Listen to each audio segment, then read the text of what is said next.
پتہ ہے آپ کو کہ آپ کو زیارت نبوی صلی اللہ علیہ وسلم کا شرف حاصل کیوں نہیں ہو رہا؟ وظائف آپ پڑھ رہے ہیں اور وظائف کا اہتمام جاری و ساری ہے،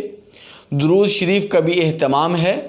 لیکن خواب میں نبی کریم صلی اللہ علیہ وسلم کی زیارت نہیں ہو رہی۔ تو بہت سارے لوگ شکوہ کناں ہوتے ہیں اور بسا اوقات لوگ مایوس بھی ہو جاتے ہیں اور وظائف کا اہتمام چھوڑ دیتے ہیں۔ لیکن آج میں آپ کے سامنے یہ بات عرض کرنا چاہتا ہوں کہ آپ ابھی تک زیارت نبوی سے محروم کیوں ہیں؟ خواب میں نبی کریم صلی اللہ علیہ وسلم کی زیارت سے ابھی تک آپ مشرف کیوں نہیں ہوئے؟ اس کی دو وجوہات علماء اور فقہاء اور بزرگان دین اور قطب اور ابدال نے بیان فرمائی ہیں کہ اگر ایک بندہ وظائف کا اہتمام کر رہا ہے، درود پاک کا اہتمام کر رہا ہے، دیگر وظائف دینیہ کا بھی وہ اہتمام کرتا ہے، لیکن اسے نبی کریم صلی اللہ علیہ وسلم کی زیارت کا شرف ابھی تک حاصل نہیں ہوا، تو اس کی وجوہات صرف اور صرف دو ہیں۔ پہلی وجہ بد نگاہی ہے۔ جب تک ہم اپنی نظروں کی حفاظت نہیں کریں گے، جب تک اپنی نگاہ کی حفاظت نہیں کریں گے، تو اس وقت تک اس گناہگار آنکھ سے نبی کریم صلی اللہ علیہ وسلم کی زیارت ہمیں نہیں ہو سکتی۔ اگر آپ نبی کریم صلی اللہ علیہ وسلم کی زیارت سے مشرف ہونا چاہتے ہیں تو اپنی نگاہوں کو پاک کریں، نظر کی حفاظت کریں، غیر محرم کی طرف نظر اٹھا کر مت دیکھیں۔ اور دوسرا کہ رات کو جب آپ سوئیں تو پاک کپڑوں کے اندر سوئیں۔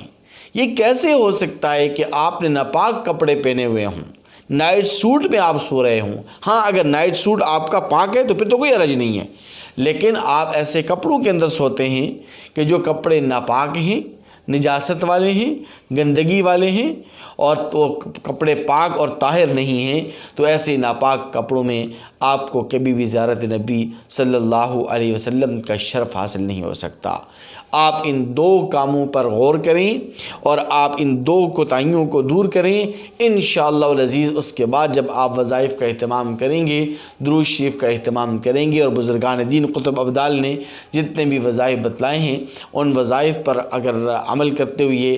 آپ انشاءاللہ العزیز چند دن کے اندر نبی کریم صلی اللہ علیہ وسلم کی زیارت سے مشرف ہوں گے۔ پہلا کام نظر کی حفاظت، دوسرا طہارت اور پاکیزگی کا خوب اہتمام کرنا، رات کو سوتے وقت پاک کپڑے پہن کر سوئیں، باوضو ہو کر سوئیں، انشاءاللہ العزیز نبی کریم صلی اللہ علیہ وسلم کی زیارت ضرور نصیب ہوگی، کیونکہ ہمارے بزرگان دین قطب اور ابدال میں سے بعض ایسے ہیں کہ جنہیں اللہ تبارک و تعالی نے 100 مرتبہ اور اس سے زیادہ نبی کریم صلی اللہ علیہ وسلم کی خواب میں زیارت نصیب فرمائی ہے اور جوانی کی عمر میں نصیب فرمائی ہے۔ ہمارے پیر و مرشد ہیں حضرت مولانا پیر